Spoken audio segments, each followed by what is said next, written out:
college football playoff national championship matchup is set. And for all of the controversy with the College Football Playoff Committee and the chatter about who did or didn't belong in the playoffs, the final answer of who we get in the title game was actually pretty simple.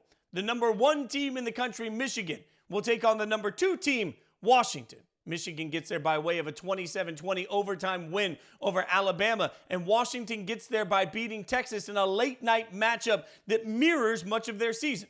While so many people have been in bed throughout the course of the year, Washington's done the one thing they needed to do every single week to get here: won football games. Washington is sitting here with the AP Coach of the Year, with the Heisman Trophy finalist at quarterback, with the Bolitnikoff Award finalist at wide receiver, and oh, by the way, the best offensive line in the country. Now, that offensive line is going to be tested against a Michigan defensive front that absolutely gave Alabama fits.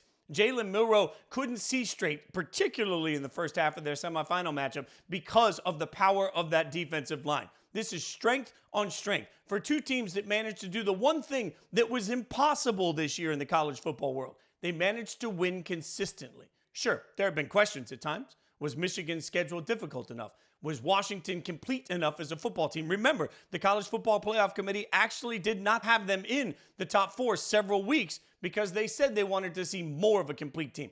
This is a team that was a huge underdog in the Pac-12 championship game. But they put it all together, and they've reminded us, particularly in their semifinal matchup against Texas, that they can score from anywhere, anytime, and they can match any team point for point. The most interesting part of this matchup might actually be what it means for both teams and their respective conferences. Let's be honest, the Big Ten is never going to look the same after this year with conference expansion coming, but the Pac-12 won't even exist as we know it today. So Washington goes in with the opportunity to give us the perfect storybook ending to an incredible season. Can the Pac-12 win a national championship as the conference as we know it is essentially disbanded? That is the great question. On the other side, can Michigan, with all of their storied history, do what seems to be the impossible and win a championship with Harbaugh in a season that has been mired in controversy? The storylines are all over the place for this one, but what we know is the game itself is truly giving us the 2 best teams from college football this season.